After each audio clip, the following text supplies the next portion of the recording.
Hello everyone, I am Radha Pandey and once again we are going to learn a chapter of class 11 biology that is biomolecules. आज की class में हम लोग एक नए polysaccharide को डील करेंगे। पिछली क्लास में हम लोगों ने एक पॉलीसेकेराइड ही पढ़ा था, लेकिन हमने स्टार्च के बारे में पढ़ा था। आज हम लोग ग्लाइकोजन के बारे में बात करेंगे। ग्लाइकोजन एक बड़ा ही इंटरेस्टिंग पॉलीसेकेराइड है और इसके पॉइंट्स को समझाने से पहले मैं आपको कुछ इंटरेस्टिंग बातें बताना चाहती हूँ। जैसे कि ग्लाइकोजन को एनिमल स्टार्च कहते हैं। क्यों कहते हैं एनिमल स्टार्च? क्योंकि प्लांट के बॉडी में जिस तरीके से ग्लूकोज स्टोर होता है वो एक्चुअली स्टार्च के फॉर्म में स्टोर होता है, और एनिमल की बॉडी में जो ग्लूकोज स्टोर होता है वो ग्लाइकोजन के फॉर्म में स्टोर होता है। तो दैट्स वाई इसको प्लांट के बॉडी में वो स्टार्च है और हमारी बॉडी में स्टोरेज का फॉर्म जो कि ग्लाइकोजन है, इसलिए हम इसको एनिमल स्टार्च कहते हैं। एनिमल की बॉडी में स्टोर होने वाला ये ग्लूकोज है जिसको एनिमल स्टार्च कह लेते हैं। पहली चीज। दूसरी चीज, आपके डाइट में, मैंने कल भी ये बात कही थी, हमारे डाइट में यूजुअली हम स्टार्च खाते हैं। कार्बोहाइड्रेट के तौर पे अगर हम कुछ ले रहे हैं तो स्टार्च ले रहे होते हैं, लेकिन वो स्टार्च जब हमारी बॉडी में आता है तो वो ग्लूकोज के फॉर्म में टूट जाता है। मतलब आपका मेटाबॉलिक रिएक्शंस होती हैं और वो ग्लूकोज के फॉर्म में सिंगल सिंगल यूनिट में टूट करके अलग अलग हो जाते हैं। फिर वो ग्लूकोज आपकी बॉडी में जगह जगह पर एनर्जी देने का काम करते हैं। आपकी बॉडी में जहां जहां भी सेल को एनर्जी की रिक्वायरमेंट है, आपके बॉडी के जिस भी पार्ट को एनर्जी की रिक्वायरमेंट है, वो एनर्जी की रिक्वायरमेंट को कंप्लीट करते हैं वो ग्लूकोज।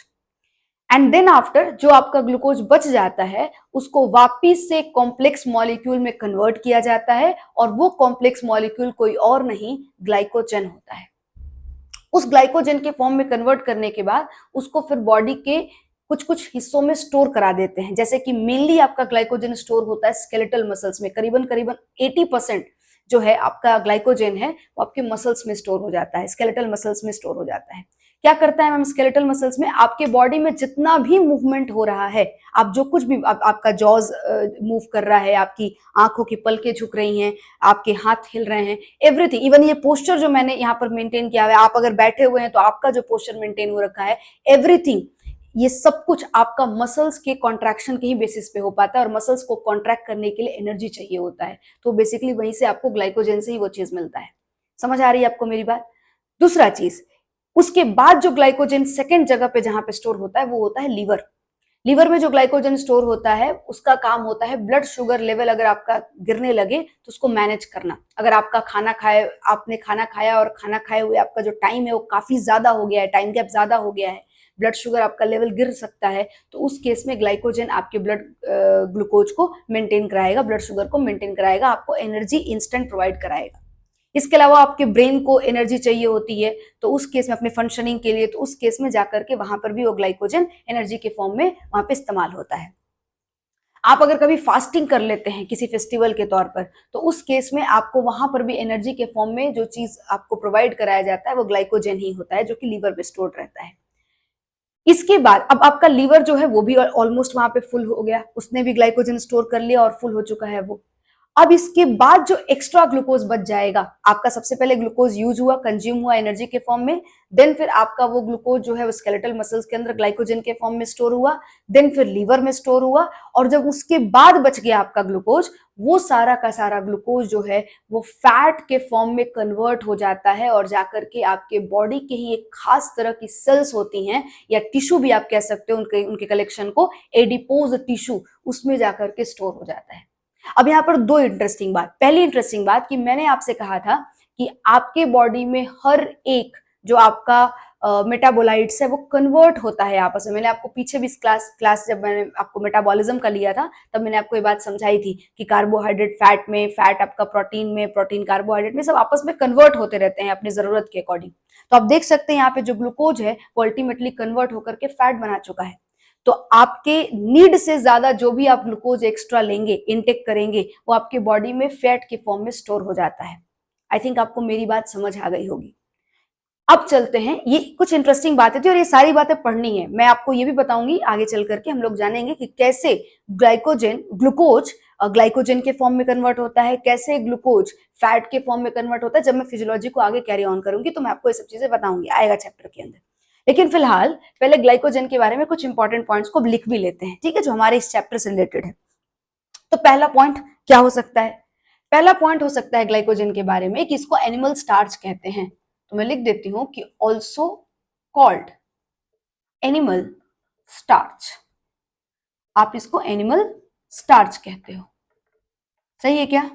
दूसरी चीज, ये जो ग्लाइकोजन है ये पानी में बहुत ही आसानी से घुल जाता है, तो मैं लिख सकती हूं कि readily readily soluble in water, पानी में बहुत आसानी से क्या हो जाएगा, ये घुल जाएगा। तीसरी चीज, ये एक होमोपोलीमर है, मतलब होमो पॉलीसेक्राइड है, अल्फा डी ग्लूकोज की मदद से बना हुआ स्ट्रक्चर है। ठीक है, तो मैं लिख सकती हूं कि consist of alpha D glucose. और इस अल्फा डी ग्लूकोज से जो बनता है ये स्ट्रक्चर, एक्चुअली ये ब्रांच्ड पॉलीमर होता है, मतलब इसमें मेन चेन के अलावा कुछ यहाँ पर ब्रांचेस भी मौजूद होती हैं, तो मैं इस बात को भी लिख लेती हूँ कि ब्रांच्ड पॉलीमर है। अब देखना जरा, ब्रांच्ड पॉलीमर है। अब ये कैसा होता है देखो जरा, ये इसका मेन चेन है, ये इसका मेन चेन है, और ये इसकी ब्रांचेस हो गई, है ना, ये इसकी ब्रांचेस हो गई। ठीक है, तो आप देखो यहां पर, ये आपका, मैंने क्या बोला कि ये ब्रांचेस हैं, ये ब्रांच है, और ये क्या है, मेन चेन है। सही है, ये जो एक एक आपका यहां पर दिख रहा है ये कुछ और नहीं, अल्फा डी ग्लूकोज है। और अभी आपको मैंने कहा था कि जो आपका ग्लाइकोजन होता है वो एक्चुअली, आप याद करो स्टार्च किससे बना हुआ था, वो भी ग्लूकोज से बना हुआ था। तो मैंने कहा था कि जब आप स्टार्च को खाते हो, अपनी बॉडी में जाता है आपकी बॉडी में, तो वो ग्लूकोज के फॉर्म में टूट जाता है, और फिर वो ग्लूकोज पहले कंज्यूम होता है, देन जो बच जाता है उसको ग्लाइकोजन के फॉर्म में कन्वर्ट कर दिया जाता है। तो देख लो, इन दोनों को बनने के लिए जो आपको सिंगल यूनिट रिक्वायर्ड होता है, जो मोनोसेक्राइड रिक्वायर्ड होता है, वो सेम ही है ना। पहले स्टार्च ग्लूकोज में टूटा, फिर कंज्यूम हुआ, जो बच गया वो आपको ग्लाइकोजन में कन्वर्ट हो गया। समझ आ रही है आपको मेरी बात? इनकी आपस में डॉट आप कनेक्ट कर पा रहे हो?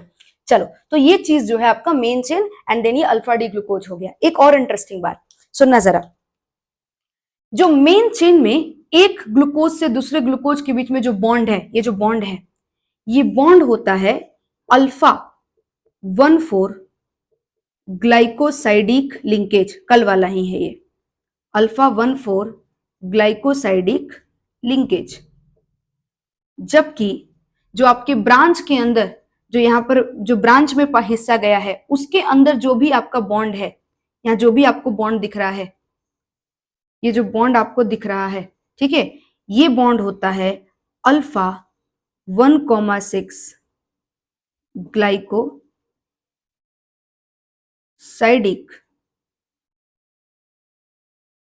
लिंकेज। सही है, कल मैंने आपको समझाया भी था कि क्यों ये अल्फा 1,4 है। ठीक है, मैंने आपसे कहा था कि जो यहाँ पर कार्बन यूज हुआ है, इस वाले ग्लूकोज में जो कार्बन है वो पहला कार्बन है, और इस वाले ग्लूकोज का चौथा कार्बन है, इनके बीच में बॉन्ड बना है, इसलिए 1,4 लिखा हुआ है।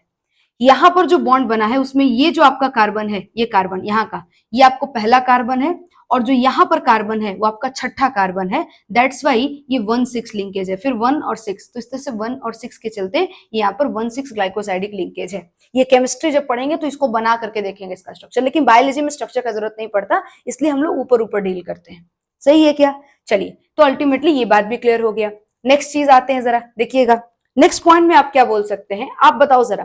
मैंने आपसे कल एक चीज बोली थी, अगर कोई कोई आपका पॉलीसेक्राइड ऐसा हो जाए जो ब्रांच हो, तो ब्रांच बनने की वजह से वहां पे पॉकेट जैसा स्ट्रक्चर बन जाता है। ठीक है, तो देखिए जरा, यहाँ पे पॉकेट जैसा स्ट्रक्चर हो गया, जहां पे कोई चीज को ट्रैप किया जा सकता है। तो जब आयोडीन सोल्यूशन के कांटेक्ट में आप लेकर के जाओगे, आयोडीन सोल्यूशन को अगर इस ग्लाइकोजन के कहीं पर मौजूद है और उस पर आयोडीन सोल्यूशन डालोगे, तो वो रेड कलर आपको वहां पर शो कर देगा, जिससे मालूम चल जाए कि ग्लाइकोजन वहां पे प्रेजेंट है। कल हमने इसी तरह का टेस्ट कराया था अपने स्टार्च के लिए। अगर कहीं पर स्टार्च है और हमको जानना है कि वहां पर स्टार्च मौजूद है या नहीं, तो अगर हम वहां पर आयोडीन का सोल्यूशन डालेंगे तो ब्लू कलर का टेस्ट शो करेगा, जबकि ये रेड कलर टेस्ट शो करता है। तो इस बात को भी लिख लेते हैं, give red colour test with iodine solution.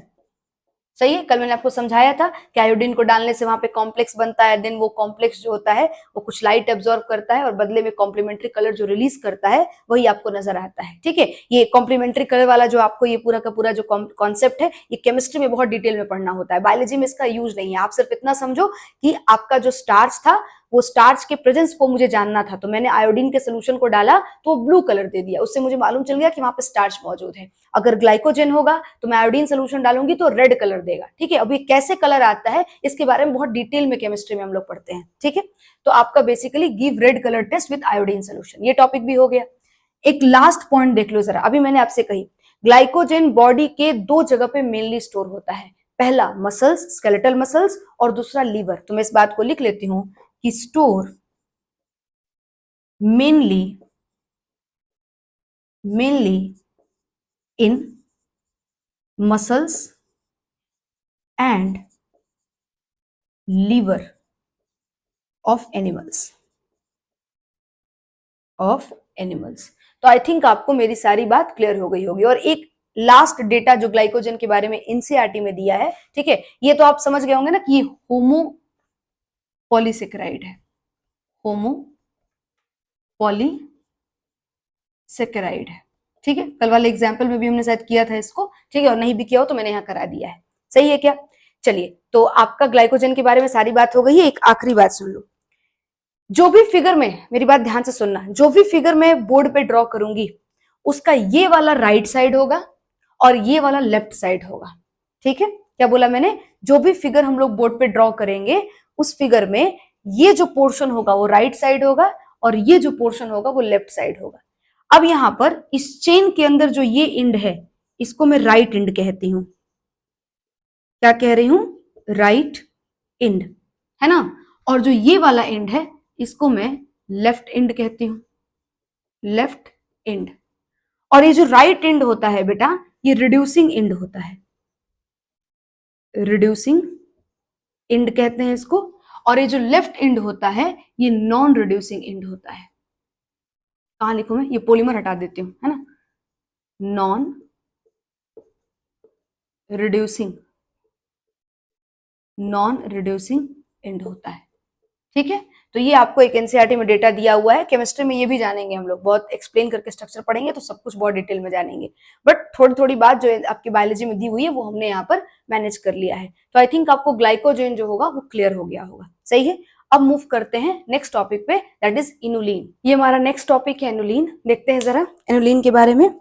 सबसे पहली चीज इनुलिन के बारे में समझना, ये एक पोलीमर है फ्रुक्टोज का,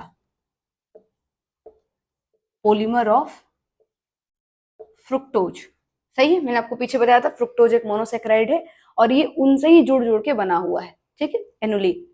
दूसरी चीज, एनुलिन जो होता है वो आमतौर पे ह्यूमन बॉडी में या किसी एनिमल बॉडी में जल्दी नहीं पाया जाता है। ठीक है, ये प्लांट्स के अंदर एक स्टोरेज फूड होता है, मतलब प्लांट के अंदर भीतर स्टोर होता है। ये कुछ खास तरह की फैमिलीज में मिलता है, कुछ खास तरह के प्लांट्स में मिलता है, जैसे कंपोजिटिव फैमिली। ठीक है, अब जो बच्चे कंपोजिटिव फैमिली नहीं समझते हैं वो समझेंगे कुछ कुछ प्लांट्स के अंदर भी फैमिलीज होती हैं। ठीक है, आगे चल के पढ़ेंगे हम लोग कंपोजिटिव फैमिली, जिसके भीतर आपको क्राइसेंथेमम फ्लावर का नाम सुना अगर होगा तो वो उसका एग्जाम्पल है। डहलिया अगर आपने नाम सुना होगा तो उसका एग्जाम्पल होता है, डहलिया कंपोजिटिव फैमिली से आता है। सही है, तो ये कुछ कुछ एग्जाम्पल्स हैं जिसके बारे में हम लोग आगे चल के बात करेंगे, पढ़ना है हम लोग को। तो उन सारी फैमिलीज में आपको ये स्टोर मिलता है, स्टोरेज फूड की तरह एक्ट करता है। ठीक है, तो मैं इस बात को लिख लेती हूँ कि स्टोरेज फूड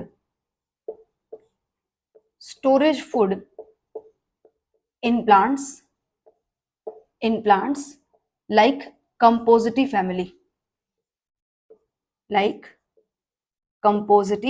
family, मतलब मेरे बताने का पर्पस ये था कि ये आप एनिमल बॉडी में इसको अगर ढूंढ रहे हो या ह्यूमन बॉडी में ढूंढ रहे हो तो ये नहीं मिलेगा, नेचुरली आपको मिलता नहीं है। हाँ, कुछ चीजें हैं, कुछ ऐसे प्लांट्स होते हैं जिसको हम लोग खाते हैं, जैसे कुछ सलाद के पत्ते वत्ते आते हैं जो हम लोग खाते हैं जिसमें आपको ये एनुलिन मिल जाता है। ठीक है, तो उसमें उस बेसिस पे आपकी बॉडी में आ जाएगा। ठीक है, लेकिन इंटरेस्टिंगली एक और चीज समझो, पहले तो ये बहुत हल्का मीठा लगता है स्वाद में एनुलिन। ठीक है, वैसे आमतौर पे पॉलीसेकेराइड स्वीट होता नहीं है टेस्ट में, लेकिन एनुलिन यहां पर लगता है, तो मैं लिख देती हूं कि माइल्ड स्वीट इन टेस्ट, हल्का सा मीठा होता है टेस्ट में। ठीक है, और एक और बात सुनो, मैंने आपसे अभी कहा कि ये सलाद वलाद के पत्ते अगर आप खाते हो तो उसके अंदर ये आपको थोड़ा बहुत मिल जाता है। अब देखना जरा, आपके बॉडी में ये जाने के बाद एब्जॉर्ब नहीं होता है ना, आपके बॉडी में ये अब एब्जॉर्ब नहीं होगा। इसका जो केमिकल कॉम्पोजिशन होता है, जो केमिकल स्ट्रक्चर होता है, वो थोड़ा सा बिट टफ होता है, जिसकी वजह से आपकी बॉडी में इतना इजिली एब्जॉर्ब नहीं होने वाला है। ठीक है, इवन टूटने के बाद भी कुछ भारी भरकम सा जेली लाइक सब्सटेंस की तरह ये कुछ बना लेता है, जिसकी डेंसिटी बहुत हाई होती है, तो उसका एब्जॉर्प्शन इजिली नहीं हो पाता है हमारे सेल्स के अंदर। आप समझ रहे हो मेरी बात? इससे फायदा क्या होता है? पहला फायदा कि ये ब्लड शुगर को नहीं बढ़ाता। पॉलीसेकेराइड है, अगर एब्जॉर्ब हो जाता तो ब्लड शुगर को बढ़ा देता, आपके बॉडी में अगर घुल जाता तो ब्लड शुगर को बढ़ा देता। ठीक है, वो ब्लड शुगर को नहीं बढ़ाता। दूसरा, बहुत इजिली ये डाइजेस्ट नहीं होता है, बहुत इजिली ये आपकी बॉडी में एब्जॉर्ब नहीं होता है, जिसके चलते आप जब इसको खाओगे तो आपको बहुत समय तक आपका पेट आपको भरा हुआ महसूस होगा, तो आपको बहुत देर तक आपको खाना से कट ऑफ कर देता है। मतलब आप बेसिकली बहुत ज्यादा इनटेक नहीं लोगे फूड का, थोड़ा बहुत खाओगे तो आपको पेट भरा हुआ महसूस होगा। ठीक है, समझ रहे हो मेरी बात को? तो अल्टीमेटली यहाँ पे लिख देती हूं मैं कि it is not absorbed in body, hence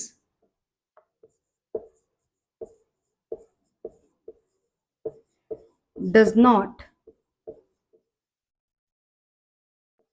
increase the blood sugar.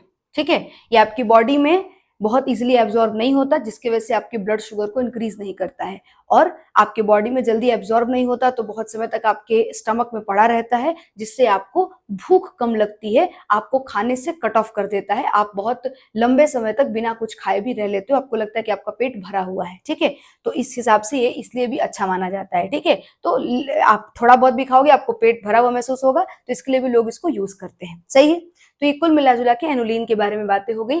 Next class में हम लोग इसके आगे पॉलीसेकेराइड को डील करेंगे, तब तक आप ये सारा कुछ रिवाइज कर लेना। ठीक है, एंड एनसीईआरटी डेफिनेटली एक बार रीड करना बायोलॉजी का। ठीक है, ये सारे पॉइंट्स आपको समझ में भी आएंगे। ठीक है, मिलते हैं नेक्स्ट वीडियो में, तब तक थैंक यू।